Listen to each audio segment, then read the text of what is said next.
হচ্ছে। আজকে মেমারিটাই ছিল এই বর্ধমান শহরের একটা অন্যতম প্রাণকেন্দ্র। এখান থেকে কত ব্যবসা বাণিজ্য হতো। আমাদের ছোটোবেলায় আমরা দেখতাম এই আগে রেলের ওয়াগান লাগতো, সেই ওয়াগান ভর্তি করে আলুর বস্তা এখান থেকে সারা দেশে চলে যেত। আর আজকে দেখুন আলু চাষির এমন অবস্থা, সে পেপসি আলু চাষ করছে, নাহলে আলু চাষ বন্ধ করে দিচ্ছে, নাহলে জমিটা ছেড়ে দিয়ে বাইরে কাজ করতে চলে যাচ্ছে, কারণ চাষ করে তার পেটের ভাতটাও জুটছে না। এরপরে যদি আবার কোনো বর্ষা হয়ে যায়, চাষ করে লস খায়, কোনো চাষি আত্মহত্যা করলে তখন আবার বলবে না, ও তো চাষে লস করে আত্মহত্যা করেনি, ও তো পরকীয়া ছিল, পরকীয়ার জন্য আত্মহত্যা করেছে। মানে আপনার মরার পরেও আপনার শান্তি নেই, মরার পরেও আপনার নামে দুটো বদনাম দেবে নিজেদের চুরি লোকতে। আজকে এদের দেখুন এমনই অবস্থা দাঁড়িয়েছে যে স্কুলে যে ছেলেমেয়েরা যাচ্ছে তাদের মিড ডে মিল দেওয়া হয়, কেন্দ্র সরকার টাকা দেয় 4 টাকা করে, এরা আবার সেখান থেকে 8খানা ডিম চুরি করে নেয়। আলুটা দেয়, আলুটা থেকে 8খানা আলু চুরি করে নেয়। আরে বাবা, এত চুরি করেও পেট ভরছে না? বাচ্চাদের ডিমটাও 8খানা খেয়ে নিবি, বাচ্চাদের আলুটাও 8খানা খেয়ে নিবি, আর কত খাবি? বাচ্চাদের মাথাগুলো তো খাচ্ছিস, জায়গায় জায়গায় বাচ্চাগুলোর হাতে মদের বোতল ধরিয়ে দিচ্ছিস। আজকে এ রাজ্যে সব থেকে সস্তা কি? মদ। এ রাজ্যে সব থেকে সস্তা কি? লটারি। লটারি কাটো, লটারি পাবে না, সেই দুঃখে মদ খাও। এই তো এদের চাকরি নেই, চাকরি দেবে না, শিক্ষা নেই।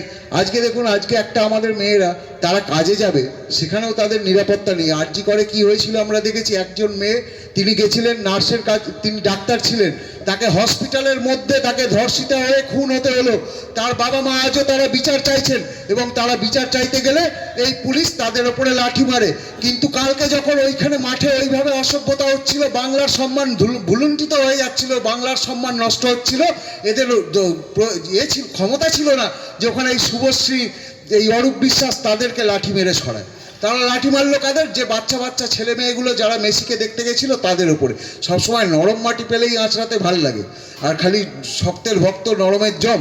মমতা ব্যানার্জি কি বলছেন? 8টার পরে কেন বেরিয়েছিল? বলছেন 10টার পরে মেয়েরা কাজে যাবে না। আরে নিজে কাজ দিতে পারছেন না, তারপরে যদি একটা মেয়ে কাজ করে তাকে আপনি হুলিয়া জারি করবেন যে সে 8টার পরে কেন বেরোতে পারবে না, সে কেন 10টার পরে বেরোতে পারবে না? কেন? এটা কি বাংলাটা কি আপনার বাপের রাজত্ব নাকি? যার যখন ইচ্ছা হবে বেরোবে। আপনার পুলিশ কি করতে আছে? পুলিশকে হাইওয়েতে দাঁড় করিয়ে রেখেছেন লরির টাকা তোলার জন্য, তাহলে শহরের মধ্যে পুলিশ কেন থাকবে না?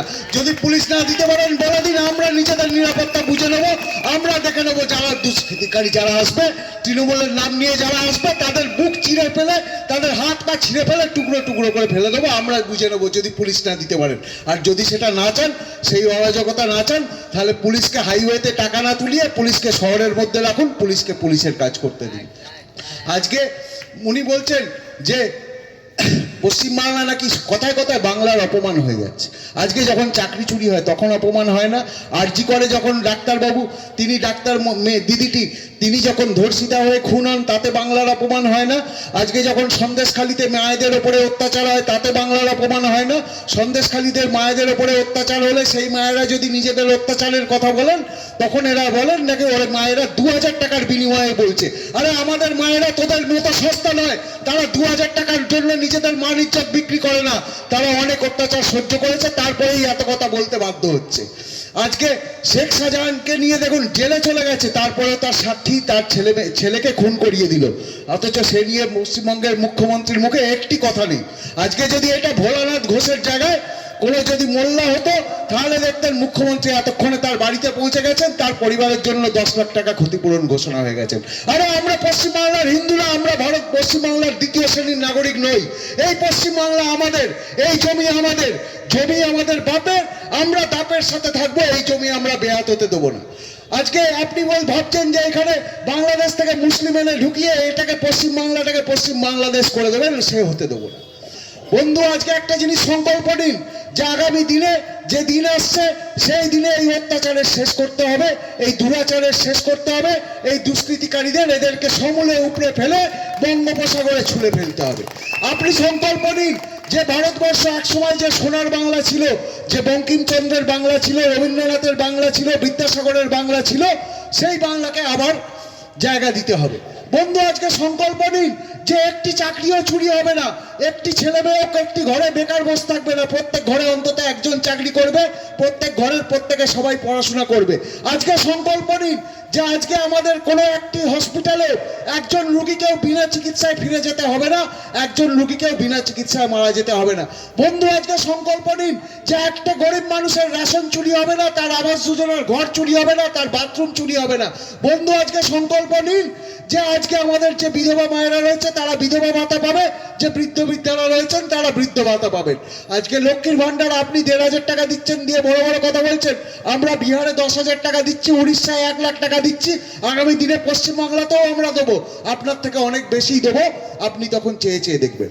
বন্ধু, আমাদের আজকে শুধুমাত্র এই সভা থেকে চলে গিয়ে আমরা ভুলে গেলাম হবে না, আমাদের এই কথা আমাদের মানুষদের বোঝাতে হবে।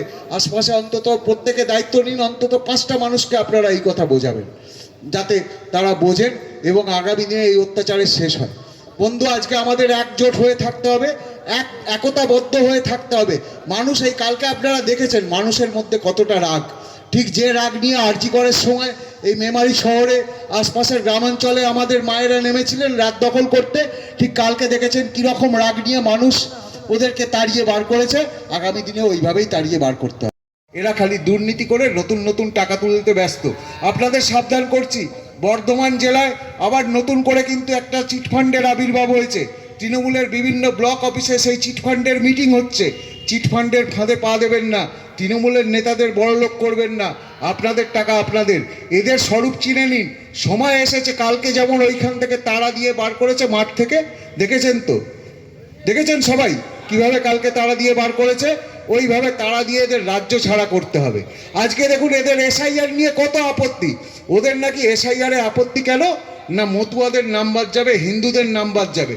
আচ্ছা, হিন্দুদের নাম বাদ যাওয়া নিয়ে এতই চিন্তা হলে 2019 সালে যখন প্রথম সিএ চালু হয়েছিল তখন কেন ওইখানে একগাদা বুদ্ধিজীবী নিয়ে, যে বুদ্ধিজীবীগুলো না লাগে হোমে না লাগে যজ্ঞে, তারা খালি মমতার পেছনে তেল মারে আর মমতার পা ধোয়া জল খায়, তাদেরকে নিয়ে কেন ক্যাকাছিচি করেছিলেন? সেদিনকে কেন সিএ করতে দেননি? কেন সেদিন বলেছিলেন যে এখানে no NRC no CA? CA হয়েছে, মানুষের হিয়ারিং হচ্ছে এই বর্ধমান জেলায় মেমারি শহরে, তারা সিএ সার্টিফিকেট পাচ্ছে, আটকাতে পারেননি। ওয়াকআপ বিল বলেছিলেন আটকাবেন, এই আটকানোর নাম করে মুর্শিদাবাদে দাঙ্গা লাগিয়েছিলেন। 5 দিন ধরে পুলিশকে খুঁজে পাওয়া যায়নি, পুলিশকে ফোন করে থানায় পুলিশ ফোন ধরেনি। হরগোবিন্দ দাস এবং চন্দন দাস তারা প্যাটিস বেচতেন না, তারা গিয়ে নিরামিষ প্যাটিসের নামে একজন বৈষ্ণবকে চিকেনের প্যাটিস খাইয়ে দেননি। তারা প্রতিমা শিল্পী ছিলেন, তারা ঠাকুর বানাতেন, সেই অপরাধে তাদেরকে কুপিয়ে খুন করা হয়েছিল। এর দায় কে নেবে? কে দেবে এর জবাব? আজকে আপনি বলছেন যে ওইখানে ওই প্যাটিস বিক্রেতা, তাকে কেন মারা হলো? আরে সেই প্যাটিস বিক্রেতা আগে বলুক যে কেন ওখানে সে নিরামিষ বলে কেন চিকেন প্যাটিস খাওয়ালো। আজকে আপনি গীতা পাঠে গিয়ে চিকেন প্যাটিস বিক্রি করার কথা বলছেন, মসজিদে গিয়ে একইভাবে শুয়োরের মাংস বিক্রি করার কথা বলতে পারবেন? আজকে মন্দিরের আশেপাশে মদের দোকান তৈরি করছেন, আজকে আপনি মসজিদের গিয়ে পাশে গিয়ে মদের দোকান তৈরি করে দেখান, পারবেন না তো তখন করতে, তখন তো সংখ্যালঘুদের ভয়ে ঘরে ঢুকে যাবেন। আজকে আপনার এরা ধর্মের স্বাধীনতার কথা বলে, বাক স্বাধীনতার কথা বলে, এবং এদের সঙ্গে তালে তাল মেলায় এই সিপিএম এর যদি এতই স্বাধীনতার কথা বলে, তাহলে ধর্মতলার মোড়ে বিকাশ তো গরুর মাংস খেয়েছিল না? বিকাশ রঞ্জন ভট্টাচার্য গরুর মাংস খেয়েছিল তো, মোহাম্মদ সেলিমকে দাঁড় করিয়ে শুয়োরের মাংস খাইয়ে দেখান, তারপরে বুঝবো কত স্বাধীনতা আছে। আজকে দেখুন এখানে এই সাম্প্রদায়িক সম্প্রীতি, ঝুটো সাম্প্রদায়িক সম্প্রীতির কথা বলে লাভ নেই। আজকে এখানে আবুল কালাম আজাদ, তিনিও একজন মুসলিম ছিলেন এবং ধর্মপ্রাণ মুসলিম ছিলেন, কিন্তু তিনি কোনোদিন পাকিস্তান জিন্দাবাদ বলেননি। আজকে যে মুসলিমরা তারা হিন্দুস্তান জিন্দাবাদ বলবে, ভারতবর্ষ জিন্দাবাদ বলবে, তাদেরকে আমরা অবশ্যই বুকে টেনে নেব, কিন্তু যে মুসলিম বলবে যে পাকিস্তান জিন্দাবাদ, তার বুক চিরে রক্ত বার করে নেব। আজকে ভারত মায়ের যে সম্মান, সেই সম্মানকে এরা কথায় কথায় ভুলুণ্ঠিত করতে চায়। আজকে এরা বলে কি যে না, ভারতবর্ষ নামের কোনো দেশ ছিল না, ভারতবর্ষ নিয়ে এত আবেগ ভালো না। তা আবেগটা কি নিয়ে হবে? পাকিস্তান নিয়ে, বাংলাদেশ নিয়ে। আজকে বাংলাদেশে কি হচ্ছে আমরা দেখতে পাচ্ছি না? আজকে কথায় কথায় খালি বাংলাদেশি মুসলিমদের সঙ্গে বাংলাদেশ থেকে অত্যাচারিত হয়ে আসা হিন্দুদের মিলিয়ে দেওয়ার চেষ্টা। আপনার প্রতি বছর দুর্গাপূজায় আমরা কি দেখি? গত বছর দুর্গাপূজায় আমরা কি দেখলাম? অষ্টমীর দিন মা দুর্গার মাটি ভেঙে দেওয়া হলো। আপনারা বলুন, যে যারা অষ্টমীর দিন মা দুর্গার মূর্তি ভেঙে দেয় আর যারা অষ্টমীর দিন উপোস করে অঞ্জলি দেয়, তারা কখনো এক হতে পারে? তারা কখনো এক নয়, তারা আলাদা। আমরা আলাদা আছি, আলাদা থাকবো। আজকে ভারতবর্ষের একটা সনাতন দর্শন আছে, সনাতন সংস্কৃতি আছে। সেই সনাতন দর্শনকে, সেই সনাতন সংস্কৃতিকে যারা মেনে নিতে পারবে তারা অবশ্যই ভারতীয়। প্রতিটি রাষ্ট্রবাদী মুসলিমের পাশে আমরা আছি, কিন্তু জেহাদিদের পাশে আমরা নেই, জেহাদিদের বিরুদ্ধে আমরা আছি, আমরা নিরপেক্ষ নই। আজকে এরা এসআইআর এর নামে খুব আপত্তি করেছিল, বলেছিল এসআইআর হতে দেবো না, এসআইআর আটকাবো। এসআইআর তো হলো, এবং হয়তো মনে হচ্ছে 1 কোটি বলেছিলাম আমরা, এখন যা পরিস্থিতি দেখা যাচ্ছে হয়তো 1.5 কোটির মতো নাম বাদ যাবে। আজকে দেখা যাচ্ছে কি পশ্চিমবাংলায় 11 লাখ লোক আছে যারা কিনা 15 বছর বয়সেই বাবা হয়ে গেছিল। 25 লাখ লোক আছে যারা কিনা 40 বছর বয়সে তারা ঠাকুরদাও হয়ে গেছে। আবার বেশ কিছু লোক আছে তাদের 90 বছর বয়সে প্রথম সন্তান হয়েছে। কোথায় কোন গ্রহে ছিল জানা নেই, হঠাৎ 20 বছর বয়সে পৃথিবীতে এসে টপকে পড়লো। এই তো পরিস্থিতি। আজকে এরা এইভাবে বাংলাদেশি মুসলিম ঢুকিয়েছে। বাংলাদেশি মুসলিম যারা ঢুকেছেন, এই মেমারিতেও কিছু ঢুকেছে, কিছু খাড়ো এলাকায়, আরও কিছু এলাকায় কিছু কিছু ঢুকেছে। তাদেরকে একটা কথাই বলবো, গুজবে কান দেবেন না। বাক্স প্যাটরা গোছান, হাকিমপুর সীমান্তের দিকে হাঁটা লাগান, ওখান দিয়ে গেলে তাড়াতাড়ি ফাস্ট ফরওয়ার্ড সার্ভিস দেওয়া হচ্ছে, তাড়াতাড়ি বাংলাদেশে পৌঁছে যাবে। আজকে এখানে ভারতবর্ষ হিন্দুদের, বাংলাদেশ থেকে আসা যে কোনো অত্যাচারিত হিন্দু তার জায়গায় এই পশ্চিমবাংলায় হবে। শ্যামাপ্রসাদ মুখার্জি পশ্চিমবাংলাকে তৈরি করেছিলেন বাঙালি হিন্দুদের জন্য। সেই সময় এই সিপিএম তারা এর বিরোধিতা করেছিল। 1946 সালের 16ই আগস্ট গ্রেট ক্যালকাটা কিলিং হয়েছিল। সেখানে এই সুরাবর্দী, মৌলানা ভাষা, এরা সমস্ত গিয়ে সেখানে দাঙ্গা লাগিয়েছিল। কলকাতার রাস্তায় রক্ত গঙ্গা বয়ে গেছিল। হিন্দু মেয়েদের পার্ক সার্কাসের হোস্টেলে খুন করে চুলের মুঠি ধরে বেঁধে ঝুলিয়ে দেওয়া হয়েছিল। সেই ইতিহাস আমরা ভুলিনি, ইতিহাস ভোলাতে চাইলে ভুলবো না। আজকে একটা সিনেমার রিলিজ আপনি আটকে দিতে পারেন, কিন্তু ইতিহাসকে আটকাতে পারবেন না। মানুষ জাগছে, মানুষ নিজের অধিকার বুঝে নিতে শিখছে। আগামী দিনের এই যে আমরা সংকল্প যাত্রা, আমাদের সংকল্প কিসের? আমাদের সংকল্প একটা সরকার গড়ার নয়, আমাদের সংকল্প প্রত্যেক ঘরে ঘরে রোজগার দেওয়ার। আজকে উনি বলছেন লক্ষ্মীর ভাণ্ডার 1000 টাকা, 1500 টাকা, ভোটটা আসতে দিন বলবেন 2500 টাকা। আমরা তো বিহারে 10,000 টাকা দিচ্ছি, পশ্চিমবাংলাতেও দেবো। তা আমরা তোমাদের মতো চুরি করবো না, আমরা মা বোনেদের হাতে 10,000 টাকা করে বিহারে তুলে দিচ্ছি, উড়িষ্যায় বছরে 1 লাখ টাকা করে দিচ্ছি। ক্ষমতা যদি বিজেপির সঙ্গে প্রতিযোগিতা করার থাকে, কম্পিটিশন করার থাকে, তাহলে বিজেপি যা দিচ্ছে তাই দাও। ওই 1000 টাকার 1200 টাকার দিয়ে সংসার চলে না। দিতে হলে ঠিক করে দিন, না দিতে হলে বিদায় দিন। আজকে আপনার নিজের বাড়ির ভাইপোর বউ, আপনার নিজের বাড়ির যারা রয়েছে তাদেরকে কেন 1200 টাকা 1000 টাকার ভাতাটা দেন না? তাদেরকে কেন নেতা, মন্ত্রী, সাংসদ, কাউন্সিলর এইসব বানাচ্ছেন? কেন তারা কেন গিয়ে ওই ভাতার লাইনে দাঁড়াচ্ছে না? কেন আমাদের বাড়ির মা বোনেদের গিয়ে ওই ভাতার লাইনে দাঁড়াতে হবে? আজকে তো ওই টাকা বাড়িতে বসে পাওয়ার কথা, কেন তৃণমূলের নেতাদের ধরতে হবে? আপনারা দেখেছেন মেদিনীপুরে কিছু জায়গায়, আরও কিছু কিছু জায়গায়, এমনকি আমাদের এখানেও আছে, যাদেরকে ওরা নিজেদের ভোটার জানে যে এরা ভোট দেয় না, তারা লক্ষ্মীর ভাণ্ডার পায় না, বিধবা ভাতা পায় না, আবাস যোজনার ঘর পায় না। আমরা তো দেখেছি কিভাবে আবাস যোজনার ঘর এসছে, তা দিয়ে তৃণমূল নেতাদের দোতলা বাড়ি 3 তলা হয়েছে। যে তৃণমূলের নেতা ভোটের আগে 11 সালের আগে মজদুরির কাজ করতো, আজকে সে 3 তলা বাড়ি হাঁকিয়েছে।